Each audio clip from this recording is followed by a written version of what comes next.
রক্ষার্থে আপনারা যারা সহযোগিতা করছেন, বিশেষ করে আমি কয়েকজন মানুষের কথা বলবো। আমাদের এই রুফাক ভাই, আমাদের রঞ্জু ভাই সহ অনেক আছে এখানে যারা থানাকে পাহারা দিচ্ছেন। এটাকে আমি আপনাদেরকে এই বলে আমি ছোট করব না। এটা না হলে অন্যান্য জায়গার মতো এখানেও কোনো ইনসিডেন্ট ঘটার সম্ভাবনা ছিল। আপনারা যারা সহযোগিতা করেছেন আপনাদেরকে ধন্যবাদ জানাই। এইটা আপনাদের সম্পদ, আপনারা রক্ষা করছেন, এটা আপনাদের রক্ষা করার দায়িত্ব। পুড়ে দিলে ভেঙে দিলে কি হতো, অথবা দুই একজন পুলিশ মারা গেলে তো গেলই, বা আমরা মাইতে খেয়ে এখান থেকে চলে যাইতাম, সরকারি সম্পদ নষ্ট হতো, এই ঘর বাড়িগুলো শেষ হয়ে যেত। কিন্তু একে নিয়ে তো আপনাদের থাকতে হবে, তাই না? এটা তো আমি বাড়ি উঠে নিয়ে যাব না। এখানকার যদি সম্পদ, এখানে একটা গাড়ি পুড়ে গেলে সেটা কার করতে হবে? রাষ্ট্রের করতে হবে। এইটা করেন নাই, আপনারা বুঝতে পারছেন, এজন্য আপনাদেরকে ধন্যবাদ। যাই হোক, আজকে অনেক কথা বলেছেন, অনেক কথা, এগুলো আমি সবগুলোর জবাব দিতাম, কিন্তু নামাজের জন্য সম্ভব হবে না হয়তো।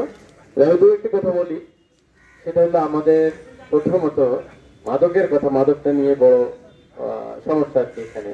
আপনারা সবাই জানেন যে এই রৌমারিটা কত ভাগ সীমান্ত এলাকা, আপনারা একটু জানেন। আর মাদকের স্মাগলিং চোরাই পথে আসে, ইন্ডিয়া থেকে আসে, এটা আপনারা সবাই জানেন, আপনারাও জানেন, আপনারাও জানেন। আমাদের এই যে ওর নাম কি, ফকির চাঁদের কথা। ফকির চাঁদের বাড়িতে আমরা 16টা সিসি ক্যামেরা বোধহয় জব্দ করছি। 15টা সিসি ক্যামেরা। এটা যুগের পর যুগ থাকলো, এখানে অকপটে মাদকের ব্যবসা হচ্ছে। আজকে আমরা এতদিন পর এটা শুনলাম বা পাইলাম, বা যাও আমাদের হয়তো এই আমাদের অফিসাররা 1 মাস 2 মাস করে কিছুদিন থেকে আসতে গেছে, এ আসে ও যায়, হয়তো এইটা মানে কেউ না কেউ জানে না, বা না জানার জন্য এইটি হয়ে গেছে, থেকে গেছে। আমরা এই যে আপনারা যদি এই আমি একটা কথা বলি, দেখেন একটা মানুষকে ওখানে সে মাদকের কি গড়ে তুলছে, একটা কি সাম্রাজ্য গড়ে তুলছে, সাম্রাজ্য গড়ে রাখছে। কিন্তু আপনার এলাকার মানুষগুলা ওই নাই করতেছে, তাকে প্রতিহত করা যাবে না? এই মানুষগুলো এলাকার মানুষকে প্রতিহত করছে কেউ বলেন? সহযোগিতা করছে। ওখানে যদি গ্রামের যদি 200 জন লোক থাকে, 150 জনই তাকে সহযোগিতা করছে। আপনারা জানেন, মাদকের ব্যবসা করে একজন, ব্যবসা করে আর একজন পাহারা দেয়, আর একজন টাকা দিয়ে সহযোগিতা করে।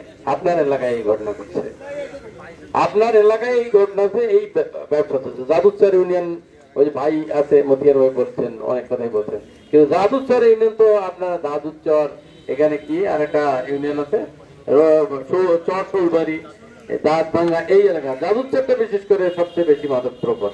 তো জাদুচরে কি আমরা পারি না? এটা এই যে আলগাচরে পুলিশ যাইতেই পারে না, যেতে পারে না, অনেক পুলিশ ওখানে মারি খাই দিতে পারবে। এটা কি হয় না?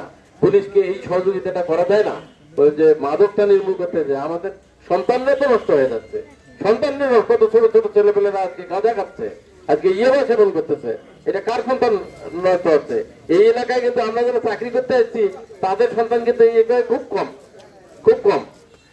তো যাই হোক, এটা আপনাদের কাছে আমারও বিনীত অনুরোধ থাকবে, আপনারা এই পুলিশ বাহিনীকে সহযোগিতা করেন। আপনাদের সহযোগিতা ছাড়া আইন শৃঙ্খলার কোনো অংশে কোন সাইড আপনার রক্ষা করা সম্ভব নয়। এবার আপনার 10টা পুলিশকে পিছিয়ে খাওয়ান, মাদক বন্ধ করতে পারবেন না কোনোদিন, যদি নিজের ঘর ঠিক না থাকে, নিজের সন্তানরা যদি ঠিক না করে। আমি যদি ইচ্ছে করি, আমার বাড়ির লোকেরা যদি ইচ্ছে করে যে না মাদক আমি আনবই, আমি খাবই, পুলিশের ক্ষমতা আছে, এটা এইটাকে কোনো না কোনো ভাবে তারা পাবে।